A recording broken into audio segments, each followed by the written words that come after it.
criar um ambiente de trabalho agradável, né? Ninguém quer trabalhar num ambiente que não seja saudável, num ambiente que não seja positivo, num ambiente insalubre, por exemplo. Logo, o ambiente de trabalho tem que ser um ambiente alegre, um ambiente feliz, um ambiente salubre e não insalubre, um ambiente que seja saudável e positivo. A gente sabe que hoje existe o trabalho presencial e muita gente institucionalizou o trabalho home office, mas já ficou comprovado, meus amigos obstinados, que o trabalho home office integral, a produtividade é infinitamente menor que o trabalho presencial, né? As pessoas precisam ter os colegas ao lado, precisam se socializarem com outras pessoas. Quando a pessoa está em casa, até no início, a produtividade é igual, mas depois começa a cair. As grandes empresas já comprovaram isso, a produtividade é infinitamente menor. Tem gente que diz que é 50% menor. Logo, o ideal hoje é o trabalho híbrido, né? Pelo menos 70% presencial para socialização, para troca de ideias, para troca de experiências e apenas 30%, 20% é home office. A gente não gerencia pessoas. Os líderes, os gestores, os administradores não gerenciam pessoas, gerencia expectativas, as nossas expectativas e as expectativas deles. Então é importante que a gente passe no início qual é a estratégia, qual é a expectativa que eu tenho em relação a você e você tem em relação a mim enquanto pessoa jurídica, enquanto seu líder, enquanto seu gestor, enquanto seu empreendedor. Vamos gerenciar expectativas.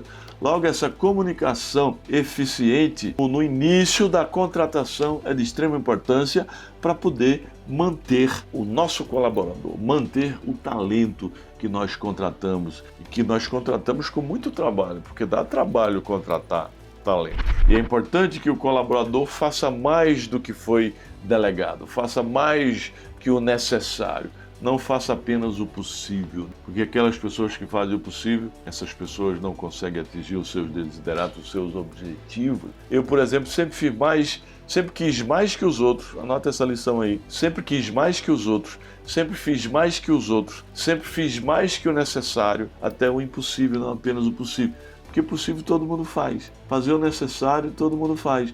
A gente tem que fazer mais que o necessário. Só que as metas, meus amigos, os objetivos, eles têm que ser claros, têm que ser específicos, têm que ser mensuráveis e têm que ser alcançáveis, têm que ser execuíveis. Não adianta você dar uma meta inexequível que o cara, mesmo com mentalidade de crescimento de riqueza, mentalidade empreendedora, vai colocar na cabeça, essa meta é impossível de alcançar. Então ele não vai cair para dentro, não vai cair de corpo e alma, não vai se dedicar em sua inteireza, porque ele sabe que aquilo é impossível. Metas têm que ser altas, metas têm que ser grandes, né? Mas têm que ser execuíveis. Então é importante que a gente tenha inicialmente a universidade corporativa, a nossa universidade corporativa.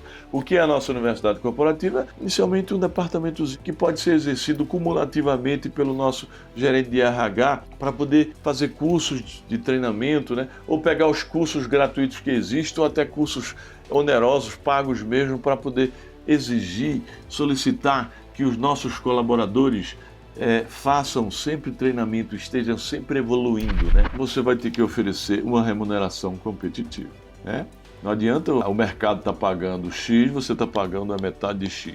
O melhor benefício e incentivo para manter um talento da empresa, sabe qual é? É a participação. Aí você pode perguntar, Janguier, como criar os meus propósitos de vida?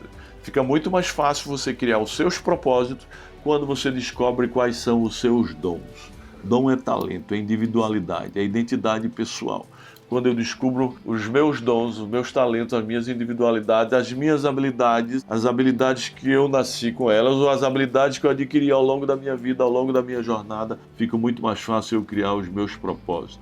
Porque fica muito mais fácil eu fazer coisa naquilo que eu tenho dom, naquilo que eu tenho habilidade. Oferecer feedback constante para os nossos colaboradores. Temos que oferecer, está sempre dando retorno, meu amigo, ó, você está muito bem nisso, você está mal nisso, você precisa melhorar nisso, isso aqui está perfeito. Então, feedback, além do feedback, o feedback constante é de extrema importância. Mas quando você é um péssimo líder, você não tem jeito de você manter a sua equipe. Você tem que ser um general romano, na frente da tropa você tem que manter pelo exemplo, você tem que dar o bom exemplo, Ou seja, você tem que adquirir a capacidade de liderança, tem que saber liderar. Quem não sabe liderar, meu amigo, não consegue manter os talentos. E a gente vai falar sobre as formas de conquistar riqueza financeira nas aulas da semana que vem, a programação mental de conquista de riqueza, como conquistar, quais são os principais passos para conquistar a riqueza financeira, até porque a ciência do enriquecimento